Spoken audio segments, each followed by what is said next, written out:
প্রিয় দশম শ্রেণীর শিক্ষার্থী বন্ধুরা, তোমরা যারা 2026 সালে মাধ্যমিক ফাইনাল পরীক্ষা দেবে, তোমাদের জন্য আজকের এই ভৌত বিজ্ঞানের দ্বিতীয় পর্যায়ক্রমিক মূল্যায়নের 2 মার্কস ও 3 মার্কসের সম্পূর্ণ সাজেশনটি ভীষণভাবে গুরুত্বপূর্ণ। দেখো, তোমাদের জন্য আমরা আজকে যে প্রশ্নটা রেখেছি, কেবলমাত্র তোমরা যদি এই প্রশ্নগুলো অভ্যাস করো, তোমরা দেখবে এখান থেকে দ্বিতীয় পর্যায়ক্রমিক মূল্যায়নের সাথে সাথে টেস্ট এবং ফাইনাল পরীক্ষাতেও 100% হুবহু কমন পেয়ে যাবে। এর বাইরে থেকে তোমাদের অন্য কোনো প্রশ্ন অভ্যাস করার প্রয়োজনও পড়বে না। তোমরা এক নজরে সিলেবাসটি দেখে নাও। দেখো, তাপের ঘটনাসমূহ, চলতড়িৎ, তড়িৎ প্রবাহ ও রাসায়নিক বিক্রিয়া, পরীক্ষাগার ও রাসায়নিক শিল্প ও জৈব রসায়ন, ধাতুবিদ্যা, রাসায়নিক গণনা। দেখো, তোমাদের টোটাল এই সিলেবাসটি রয়েছে দ্বিতীয় পর্যায়ক্রমিক মূল্যায়নে, এবং এখান থেকে আমরা 2 মার্কস ও 3 মার্কসের যে প্রশ্নগুলো রেখেছি, কেবলমাত্র তোমরা যদি সেই প্রশ্নগুলো দেখে নিয়ে যাও, তোমরা দেখবে এখান থেকে দ্বিতীয় পর্যায়ক্রমিক মূল্যায়নের সাথে সাথে টেস্ট এবং ফাইনাল পরীক্ষাতেও 100% হুবহু কমন পেয়ে যাবে। দেখো, তাপের ঘটনা সমূহ থেকে দেখো সংক্ষিপ্ত উত্তরধর্মী প্রশ্ন, প্রতিটি প্রশ্নের মান 2 অথবা 3। দেখো, প্রথম প্রশ্নটি, কঠিন পদার্থের 3 প্রকার প্রসারণ ও গুণাঙ্কের সংজ্ঞা দাও, এদের এককগুলি উল্লেখ করো। এই প্রশ্নটি কিন্তু ভীষণভাবে একটি গুরুত্বপূর্ণ প্রশ্ন। পরের প্রশ্নটি দেখো, তাপীয় রোধাঙ্কের সংজ্ঞা দাও। শীতকালে কাঠের বস্তু কম ঠান্ডা মনে হয়, কিন্তু ধাতব বস্তু বেশি ঠান্ডা মনে হয় কেন? Most important. পরের প্রশ্নটি দেখো, কোন কঠিন পদার্থের দৈর্ঘ্য প্রসারণ কোন কোন বিষয়ের উপর নির্ভর করে? দেখো, যে প্রশ্নগুলোতে আমরা হলুদ কালিতে হাইলাইট করে রেখেছি, সেই প্রশ্নগুলো কিন্তু ভীষণভাবে গুরুত্বপূর্ণ। পরের প্রশ্নটি দেখো, কঠিনের আয়তন প্রসারণ গুণাঙ্কের সংজ্ঞা দাও। সুস্থির অবস্থায় পেছানোর আগে পদার্থের মধ্যে তাপ চলাচল কি কি বিষয়ের উপর নির্ভর করে? পরের প্রশ্নটি দেখো, ইঞ্জেন হজ এর পরীক্ষার সাহায্যে প্রমাণ করো যে বিভিন্ন পদার্থের তাপ পরিবহন ক্ষমতা বিভিন্ন। এই প্রশ্নটিও কিন্তু ভীষণভাবে গুরুত্বপূর্ণ। পরের প্রশ্নটি দেখো, স্থির চাপে গ্যাসের আয়তন প্রসারণ গুণাঙ্ক কাকে বলে? তাপ পরিবহন ও তড়িৎ পরিবহনের দুটি সাদৃশ্য লেখো। Most important. পরের প্রশ্নটি দেখো, তাপীয় রোধাঙ্কের মাত্রিক সংকেত লেখো। তাপ পরিবাহিতাঙ্ক সিজিএস ও এসআই এককের মধ্যে সম্পর্ক স্থাপন করো। এই প্রশ্নটিও কিন্তু ভীষণভাবে একটি গুরুত্বপূর্ণ প্রশ্ন। পরের প্রশ্নটি দেখো, ক্ষেত্র প্রসারণ গুণাঙ্কের সংজ্ঞা দাও, এর এসআই একক লেখো। দ্বিধাতব পাতের ব্যবহার লেখো। কঠিন পদার্থের মধ্যে দিয়ে তাপ প্রবাহ মাত্রা রাশিমালাটি প্রতিষ্ঠা করো। দেখো, পরের প্রশ্নটি, কঠিন পদার্থের মধ্যে দিয়ে তাপ প্রবাহ মাত্রা রাশিমালাটি প্রতিষ্ঠা করো। দেখো, এই প্রশ্নটি ভীষণভাবে একটি গুরুত্বপূর্ণ প্রশ্ন। তারপরে প্রশ্নটি দেখো, তাপ পরিবহনের হার কোন কোন বিষয়ের উপর নির্ভর করে? এই প্রশ্নটি কিন্তু আরো গুরুত্বপূর্ণ। পরিবাহিতাঙ্ক কাকে বলে? এসআই পদ্ধতি, এর একক কি? Most important. দৈর্ঘ্য প্রশ্ন, গুণাঙ্কের সংজ্ঞা দাও, এর এসআই একক লেখো। তাপ পরিবাহিতা কাকে বলে? এর এসআই একক লেখো। ক্ষেত্র প্রশ্ন, গুণাঙ্কের সংজ্ঞা দাও, এর এসআই একক লেখো। দেখো, এই প্রশ্নগুলো কিন্তু প্রত্যেকটি প্রশ্নই ভীষণভাবে গুরুত্বপূর্ণ। তোমরা যদি এই প্রশ্নগুলো দেখে নিয়ে যাও, তোমরা দেখবে এখান থেকে 100% কিন্তু হুবহু কমন পেয়ে যাবে। এর বাইরে থেকে তোমাদের অন্য কোনো প্রশ্ন অভ্যাস করার প্রয়োজনও পড়বে না। তারপরে প্রশ্নটি দেখো, তাপ পরিবাহিতাঙ্কের সংজ্ঞা দাও, এর এসআই একক ও মাত্রা লেখো। আদর্শ পরিবাহীর তাপ পরিবাহিতাঙ্কের মান কত? পরের প্রশ্নটি দেখো, কঠিন পদার্থের মধ্যে দিয়ে তাপ পরিবহনের হার কি কি বিষয়ের উপর নির্ভরশীল? এই প্রশ্নটি কিন্তু ভীষণভাবে একটি গুরুত্বপূর্ণ প্রশ্ন। Most important. পরের প্রশ্নটি দেখো, গ্যাসের আয়তন প্রশ্ন গুণাঙ্কের সংজ্ঞায় কি কি স্থির থাকে? Most important. লোহার দৈর্ঘ্য প্রশ্ন গুণাঙ্ক 12 × 10 6 ডিগ্রি সেন্টিগ্রেড রেডিয়াস 1 বলতে কি বোঝায়? Most important. দৈর্ঘ্য প্রশ্ন গুণাঙ্কের রাশিমালাটি প্রতিষ্ঠা করো। Most important. একটি কঠিন পদার্থের তাপ পরিবহনের হার কিভাবে পরিবর্তিত হবে যদি বলকটির এ দৈর্ঘ্য বৃদ্ধি পায়, বি প্রস্থচ্ছেদের ক্ষেত্রফল বৃদ্ধি পায়?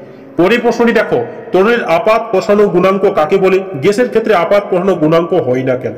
পরের প্রশ্নটি দেখো, পিতলের আয়তন প্রশ্ন গুণাঙ্কের মান বলতে কি বোঝায়? কঠিনের দৈর্ঘ্য প্রশ্ন গুণাঙ্ক ও আয়তন প্রশ্ন গুণাঙ্কের মধ্যে সম্পর্কটি লেখো। দেখো, এই যে প্রশ্নগুলো, এই প্রশ্নগুলো কিন্তু প্রত্যেকটি প্রশ্নই ভীষণভাবে গুরুত্বপূর্ণ। তোমরা যদি কেবলমাত্র এই প্রশ্নগুলো দেখে নিয়ে যাও, তোমরা দেখবে এখান থেকে 100% হুবহু কমন পেয়ে যাবে। এর বাইরে থেকে তোমাদের অন্য কোনো প্রশ্ন অভ্যাস করতে হবে না দ্বিতীয় পর্যায়ক্রমিক মূল্যায়নের সাথে সাথে টেস্ট এবং ফাইনাল পরীক্ষার জন্য। তারপরে দেখো, চলো তড়িৎ থেকে। তো দেখো, এই যে প্রশ্নগুলো, এই প্রশ্নগুলো কিন্তু প্রত্যেকটি প্রশ্নই ভীষণভাবে গুরুত্বপূর্ণ রয়েছে। দেখো, সংক্ষিপ্ত উত্তরধর্মী প্রশ্ন, প্রতিটি প্রশ্নের মান 2। দেখো, প্রথম প্রশ্নটি, গাণিতিক রূপ সহ ওহমের সূত্রটি বিবৃতি করো। এই প্রশ্নটি ভীষণভাবে গুরুত্বপূর্ণ। রোধাঙ্কের সংজ্ঞা ও পরিবাহিতাঙ্ক কাকে বলে? এসআই একক লেখো। বৈদ্যুতিক হিটারে নাইক্রোম তার ব্যবহার করা হয় কেন? তড়িৎচুম্বকীয় আবেশ সংক্রান্ত ল্যাঞ্জের সূত্রটি লেখো। বৈদ্যুতিক লাইনে ফিউজ তার ব্যবহার করা হয়। পরের প্রশ্নটি মোস্ট ইম্পর্টেন্ট, বাড়ির বৈদ্যুতিক বর্তনীতে আর্থিং করা হয় কেন? Most important. তড়িৎচুম্বকীয় আবেশ সম্পর্কিত ফ্যারাডের সূত্রটি লেখো। ফিল্মের বামস্ত নিয়মটি বিবৃতি করো। অ্যাম্পিয়ারের সন্তরণ নিয়মটি লেখো। 220 ভোল্ট 100 ওয়াট বৈদ্যুতিক বাতি বলতে কি বোঝায়? তড়িৎচুম্বকীয় শক্তি কিভাবে বাড়ানো যায়? লেন্জের সূত্রটি বিবৃতি করো। শক্তির নিত্যতা সূত্র হিসাবে লেন্জের সূত্রটি ব্যাখ্যা করো। পরের প্রশ্নটি দেখো, পরিবাহী রোধ পরিবাহী দৈর্ঘ্য প্রস্থচ্ছেদ ক্ষেত্রফলের উপর কিভাবে নির্ভর করে? Most important. একটি কোষের তড়িৎচালক বল 6B এর অর্থ কি? পরের প্রশ্নটি আরো গুরুত্বপূর্ণ। 220 ভোল্ট ও 60 ওয়াট ও 110 ভোল্ট ও 60 ওয়াট বৈদ্যুতিক বাতি রোধের অনুপাত নির্ণয় করো। Most important. তো দেখো এই প্রশ্নগুলো কিন্তু ভীষণভাবে গুরুত্বপূর্ণ প্রশ্ন। তোমরা এই প্রশ্নগুলো কিন্তু প্রত্যেকটি প্রশ্নে দেখে নিয়ে যাবে। তোমরা দেখবে এখান থেকেই কিন্তু কমন পেয়ে যাবে। তারপর দেখো সংক্ষিপ্ত উত্তরধর্মী প্রশ্ন, প্রতিটি প্রশ্নের মান 3। দেখো প্রথম প্রশ্নটি, তড়িৎ প্রবাহের তাপীয় প্রভাব সংক্রান্ত জুলের সূত্রটি বিবৃতি করো। এই প্রশ্নটি কিন্তু ভীষণভাবে একটি গুরুত্বপূর্ণ প্রশ্ন। তড়িৎ চৌম্বক কি, এর কয়েকটি ব্যবহার লেখো। বালুচক্রের কার্যনীতি ও কার্যপ্রণালী লেখো। ফিউজ তারের বৈশিষ্ট্য লেখো। বৈদ্যুতিক ফিউজের কার্যনীতি সংক্ষেপে ব্যাখ্যা করো। তড়িৎ কোষের তড়িৎচালক বল ও অভ্যন্তরীণ বলের সম্পর্ক প্রতিষ্ঠা করো। Most important. এই প্রশ্নটি কিন্তু 100% একটি গুরুত্বপূর্ণ প্রশ্ন। দেখো 3 ওহম 4 ওহম ও 5 ওহম রোধ বিশিষ্ট তিনটি পরিবাহীকে একটি কোষের সাথে সমান্তরাল সময় যুক্ত করা হলে কোন রোধটির মধ্যে দিয়ে সর্বোচ্চ হবে এবং কোন রোধটির মধ্যে দিয়ে সর্বনিম্ন হবে? পরের প্রশ্নটি দেখো আরো গুরুত্বপূর্ণ। তড়িৎচুম্বকীয় আবেশ সংক্রান্ত ফ্যারাডের সূত্রটি লেখো। ফ্লেমির বামস্ত নিয়মের মধ্যমা কিসের দিক নির্দেশ করে? তো তারপরে প্রশ্নটি দেখো, ওহমের সূত্র থেকে রোধের সংজ্ঞা দাও। এই সূত্র থেকে IV লেখচিত্র অঙ্কন করো। পরিবাহীর উষ্ণতা ও রোধের কি পরিবর্তন করে? দেখো ফ্লেমির বামস্ত নিয়মটি বিবৃতি করো। বাল্যচক্রের ঘূর্ণনের কি পরিবর্তন হবে? এতে দেখো চৌম্বকের মেরুর অবস্থা উল্টে দিলে প্রবাহ মাত্রা বৃদ্ধি করলে। দেখো এই প্রশ্নগুলো কিন্তু প্রত্যেকটি প্রশ্নই ভীষণভাবে গুরুত্বপূর্ণ। তারপরে দেখো কয়েকটি গাণিতিক প্রশ্ন রয়েছে। দেখো একটি বাড়িতে দুটি 60 ওয়াটের বাতি, একটি 80 ওয়াটের পাখা প্রতিদিন 6 ঘন্টা করে চলে। প্রতি ইউনিটে বিদ্যুৎ খরচ 5 টাকা হলে ওই বাড়ির মাসিক বিদ্যুৎ খরচ কত? দেখো 1 মাস সমান 30 দিন ধরে নিতে হবে। পরের প্রশ্নটি দেখো, কোন পরিবাহীর মধ্যে দিয়ে 2 মিনিটে 360 কুলম্ব আধান পরিবাহিত হলে পরিবাহীর তড়িৎ প্রবাহ মাত্রা কত হবে? তারপরের প্রশ্নটি দেখো, একটি তারের রোধ 5 ওহম, একে টেনে 20% দৈর্ঘ্য বৃদ্ধি করা হলে তারটির আয়তন অপরিবর্তিত থাকলে নতুন তারটির রোধ কত? Most important. পরের প্রশ্নটি দেখো, 220 ভোল্ট 60 ওয়াট ও 110 ভোল্ট 60 ওয়াট বৈদ্যুতিক বাতি দুটি রোধের অনুপাত কত? Most important. তারপরে প্রশ্নটি দেখো, 4টি বাল্ব 60 ওয়াট ও 220 ভোল্ট প্রতিদিন 10 ঘন্টা করে জ্বালানো হয়। প্রতি ইউনিট তড়িতের দাম 6 টাকা হলে 1 মাসে বিদ্যুৎ বিল কত? Most important. পরের প্রশ্নটি দেখো, দুটি রোধের সমান্তরাল সমবায়ের তুল্য রোধ শ্রেণী সমবায়ের তুল্য রোধের 1/4 অংশ। একটি রোধ 10 ওহম হলে অপর রোধ কত? Most important. পরের প্রশ্নটি দেখো, একটি বাড়িতে 4টি 100 ওয়াটের বাল্ব, 6টি 80 ওয়াটের পাখা, একটি 180 ওয়াটের টিভি আছে। বাল্বগুলি প্রতিদিন 6 ঘন্টা, পাখাগুলি প্রতিদিন 12 ঘন্টা ও টিভিগুলি প্রতিদিন 4 ঘন্টা করে চলে। 1 ওয়াটের মূল্য 6 টাকা হলে জুলাই মাসে বিদ্যুৎ বিল কত? দেখো এই প্রশ্নটিও কিন্তু ভীষণভাবে একটি গুরুত্বপূর্ণ প্রশ্ন। Most important. এই প্রশ্নগুলো তোমরা যদি দেখে নিয়ে যাও, তোমরা দেখবে এখান থেকে 100% হুবহু কমন পেয়ে যাবে। তারপরে দেখো তড়িৎ প্রবাহ ও রাসায়নিক বিক্রিয়া থেকে দেখো আমরা যে প্রশ্নগুলো তোমাদের জন্য রেখেছি, তোমরা যদি কেবলমাত্র এই প্রশ্নগুলো দেখে নিয়ে যাও, তোমরা দেখবে এখান থেকে 100% কিন্তু হুবহু কমন পেয়ে যাবে। তো দেখো ভিডিওটি অনেক লম্বা হয়ে যাবে, তাই তোমরা এই প্রশ্নগুলো দেখে নাও। দেখো আমরা খুব ধীরে সুস্থির ভাবে আমরা এক্সপ্লোর করছি। তোমরা এই প্রশ্নগুলো তোমরা যদি দেখে নিয়ে যাও, তোমরা দেখবে এখান থেকে কিন্তু 100% হুবহুই কমন পেয়ে যাবে। এর বাইরে থেকে তোমাদের একটি প্রশ্ন অভ্যাস করতে হবে না। তারপরে দেখো ধাতুবিদ্যা থেকে দেখে নাও। দেখো সংক্ষিপ্ত উত্তরধর্মী প্রশ্ন, প্রতিটি প্রশ্নের মান 2।